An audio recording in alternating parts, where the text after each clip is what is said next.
mag kweth mar SSU mane omaki kitudo kod nek okwayo duol manono apisigo mondo timnegi nonro mar DNA kaka doho nowacho. Kindego wacho ni nyaka ne doho gol chikno tarik 10 dweni pok otergi mondo kaw DNA margi mondo minon kabe degin ema ne gin nego jopiny India moko ariyo ka.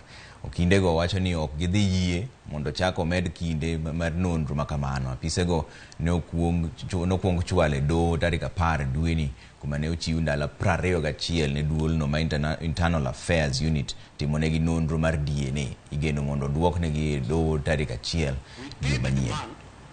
That we be given the samples that are going to be matched, and that's why we hired Dr. Mungai, former director at the government chemist, so that we get the clothes, we get the samples before the DNA testing has been done.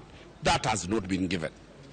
So today we have been told that they must be taken, whether they like it or not. They will be arrested from the police cells. They will be dragged to government chemist. Their samples will be taken and arrested. This is a serious violation of the fundamental human rights.